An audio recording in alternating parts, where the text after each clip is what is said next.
Hello friends, आता आपण next practical बघणार आहोत इल्युमिनेशन अँड इलेक्ट्रिफिकेशन ऑफ बिल्डिंग या सब्जेक्टचं. तर नेक्स्ट प्रॅक्टिकल आहे fit the given lamp in the selected mounting. आता यामध्ये काय करायचं आहे आपल्याला ते सर्वात बघूया. Fit the given lamp in the selected mounting म्हणजे की तुम्हाला तुमचा लॅम्प हा प्रॉपर माउंटिंग म्हणजे स्पेस आणि हाईट रेशो बघून तुम्ही तुमची लाइटिंग सिस्टीम कशी माउंट करता हे आपण बघणार आहोत. आता सर्वात पहिले मी इथे एक प्लॅन घेतला आहे. हा प्लॅन तुमच्या एका रूमचा आहे, म्हणजे तुम्ही हॉलचा वगैरे हा प्लॅन बघू शकता आहे. याच्यामध्ये तुमची सिलिंग एरिया आहे, हा फ्लोर एरिया आहे. ओके, आता ह्या ज्या आहे त्या वॉल्स आहे. ओके, मग आता इथून तर तुमच्या लॅम्पची हाईट किती पाहिजे और सिलिंग पासून तर तुमच्या लॅम्पची हाईट किती पाहिजे हे खूप नेसेसरी असतं, म्हणजे स्पेस टू हाईट रेशो. आता सपोज हॉल आहे एक आणि त्या हॉलमध्ये तुम्हाला इल्युमिनेशन लेवल किती पाहिजे आहे हे खूप इम्पॉर्टंट फॅक्टर असतं तुमच्याला जेव्हा तुम्ही एखादी लाइटिंग सिस्टीम माउंट करता तेव्हा. आता यामध्ये सर्वात पहिले आपण बघूया की डिझायनिंग फॅक्टर्स कोणते कोणते असतात. आता सपोज एखादी तुम्ही लाइटिंग सिस्टीम डिझाईन करत आहे एखाद्या पर्टिक्युलर रूमची, ओके, नाही तर एखाद्या पर्टिक्युलर एरियाची तुम्ही लाइटिंग सिस्टीम डिझाईन करत आहात. तर मग त्यासाठी सर्वात पहिले नेसेसरी काय असतं की तुमची जी एरिया आहे, जो पूर्ण एरिया आहे तो इल्युमिनेट होत आहे की नाही युनिफॉर्मली, म्हणजे तुमची जी इल्युमिनेशन आहे म्हणजे जी लाईट्स आहे ती प्रॉपर पूर्ण एरियापर्यंत पोहोचते आहे की नाही, हा खूप इम्पॉर्टंट फॅक्टर असतो कोणती पण डिझायनिंग करण्याच्या आधी.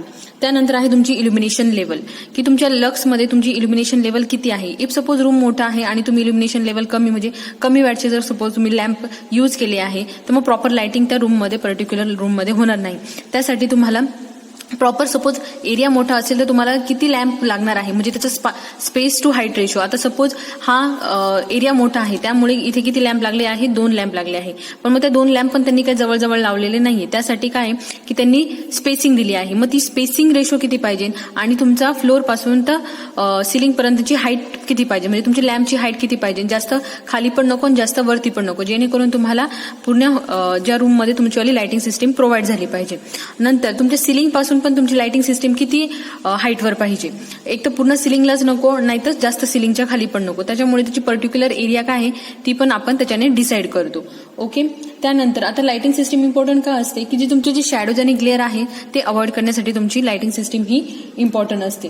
त्यानंतर जसं मी तुम्हाला सांगितलं की माउंटिंग हाईट आणि तुमचीवाली स्पेसिंग ही खूप इम्पॉर्टंट फॅक्टर असतो कोणती पण लाइटिंग सिस्टीम डिझाईन करताना. त्याला स्पेस टू हाईट रेशो म्हणतात. तो स्पेस टू हाईट रेशो हा प्रत्येक लाइटिंग सिस्टीममध्ये खूप इम्पॉर्टंट फॅक्टर असतो.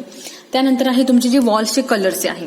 आता तुम्ही वॉल्सला कोणते कलर देणार आहे त्यावर सुद्धा तुमची ही लाइटिंग सिस्टीम आहे ती डिपेंड असते. इफ सपोज जर तुम्ही डार्क कलर दिले आहे तर मग तुम्हाला इल्युमिनेशन लेवल किती रिक्वायर्ड आहे हे तुमच्या लाइटिंग सिस्टीममध्ये समजेल. इफ सपोज तुम्ही खूप डार्क कलर दिले आहे पण इल्युमिनेशन तुमची सपोज लॅम्पची इल्युमिनेशन लेवल कमी आहे तर मग त्यामुळे काय होणार आहे की जी लाईट तुम्हाला जशी प्रोव्हाइड पाहिजे होती, जशी त्याची इल्युमिनेशन लेवल पाहिजे होती तशी ती भेटत नाही आपल्याला. त्यामुळे जो वॉलचा कलर आहे तो सुद्धा खूप इम्पॉर्टंट फॅक्टर आहे कोणती पण इल्युमिनेशन करताना, म्हणजे तुमची लॅम्प वगैरे माउंट करताना.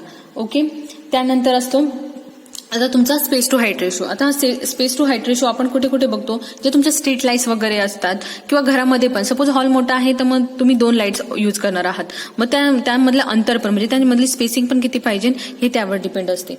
त्यानंतर असतं स्पेस टू हाईट रेशो. तुमचा हात जेव्हा तुम्ही स्ट्रीट लाइटिंग वगैरे करणार आहात किंवा पार्किंगमध्ये लाइटिंग करणार आहात त्याच्यावर पण तुमचा स्पेस टू हाईट रेशो तिथे खूप इम्पॉर्टंट फॅक्टर समजला जातो. नंतर तुमचं लाईट पोल्युशन होऊ नये त्यासाठी सुद्धा तुमचा स्पेस टू हाईट रेशो हा इम्पॉर्टंट फॅक्टर मानला जातो. आता हे झालं तुमच्यावाले डिझायनिंगसाठी. त्यानंतर असते तुमचं लॅम्पचं सिलेक्शन. आता तुम्ही लॅम्पचं सिलेक्शन पण कोणत्या बेसिसवर करतात. आता ही जशी लॅम्पचे ओके, तर लॅम्पचं सिलेक्शन पण कोणत्या बेसिसवर करणार आहात हे खूप इम्पॉर्टंट फॅक्टर असतो. त्यासाठी तुमचा मी जसं सांगितलं की तुमचा वॉलचा कलर हा खूप मॅटर करतो. त्यानंतर तुमची लॅम्पची लाईफ, की तुमची लॅम्पची जी लाईफ आहे, लाईफ स्पॅन किती आहे हा खूप इम्पॉर्टंट फॅक्टर असतो. त्याच्यानंतर तुमची लॅम्प किती एनर्जी कंझम्प करते म्हणजे एनर्जी सेव्हिंग करते आहे हे सुद्धा खूप इम्पॉर्टंट फॅक्टर असतो. त्यानंतर जी तुमची लॅम्पची ल्युमिनस इफिशियन्सी असणार आहे ती सुद्धा खूप इम्पॉर्टंट फॅक्टर असतो जेव्हा तुम्ही एखादा लॅम्प डिझाईन करत असाल, जेव्हा एखादी तुम्ही इंटेरियर लाइटिंग सिस्टीम डिझाईन करत असाल तेव्हा. ओके, आणि इफ सपोज जर तुमच्या लॅम्पवर डस्ट आणि वगैरे असेल तर तुमचं इल्युमिनेशन हे प्रॉपर होणार नाही. त्यासाठी तुम्ही लॅम्पची पोझिशन पण व्यवस्थित डिस्प्ले करू शकता आहात जेव्हा डिझायनिंग करता. आता आपण डिझायनिंग सिस्टीम वगैरे बघितली की तुमची mounting height, space height, space ratio वगैरे किती पाहिजे तुमची लॅम्प जेव्हा तुम्ही माउंट करणार आहात तेव्हा. आता आपण बघूया की आपण होल्डरमध्ये लॅम्प कसा माउंट करूया म्हणजे फिट करूया. बघूया. ओके, आता व्हेरियस टाईपचे होल्डर्स हे मार्केटमध्ये अवेलेबल असतात. त्यामध्ये तुमचे स्विच होल्डर, नंतर lamp holder, pendant holder, electrical angle holder, plastic bulb holder, हे व्हेरियस टाईपचे होल्डर्स हे मार्केटमध्ये अवेलेबल असतात.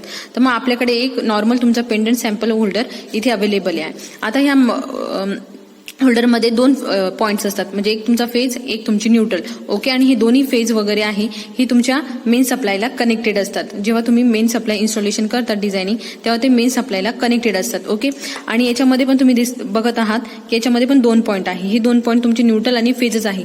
जे आणि इथे जे दिसते म्हणजे हे ब्रॅकेट जे दिसतं आहे, ह्या ब्रॅकेटमध्ये आपण काय करतो की आपला जो लॅम्प आहे तो फिट करण्याचं काम करतो. म्हणजे तो लॅम्प आहे तो आपण माउंट करण्याचं काम करतो. म्हणजे जेणेकरून जेव्हा आपण आपल्या वॉलला लावतो तेव्हा तुमचा जो लॅम्प हा इथे लावल्यानंतर पडू नये त्यासाठी हे लॉक सिस्टीम इथे दिलेली असते. याच्यामध्ये पण तुमचं फेज आणि न्यूट्रल असतं. ओके, आता आपण बघूया लॅम्पचे फीचर्स. आता मी हा एक LED लॅम्प घेतला आहे 12 वॅटचा. आता ह्या लॅम्पमध्ये पण तुम्ही बघू शकता आहे की इथे 2 पॉईंट दिलेले आहे. हे 2 पॉईंट काय आहे की जसं मी तुम्हाला होल्डरमध्ये सांगितलं की इथे फेज आणि न्यूट्रल पॉईंट असतात, तसेच ह्या लॅम्पला सुद्धा प्रत्येक लॅम्पला तुम्ही फेज आणि न्यूट्रल पॉईंट घेऊ शकता.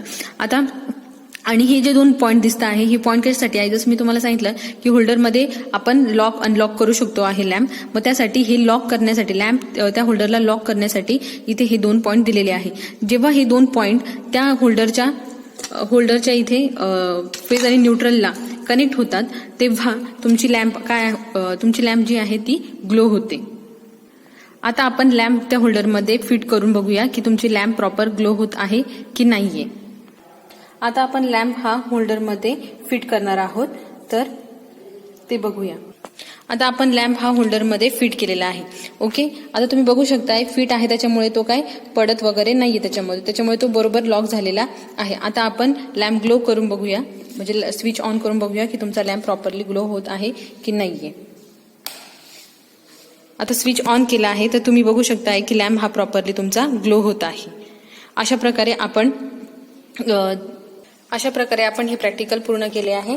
Fit the given lamp in the selected mounting. अशा प्रकारे तुम्ही लाइटिंग सिस्टीम माउंट करू शकता आहे. थँक्यू.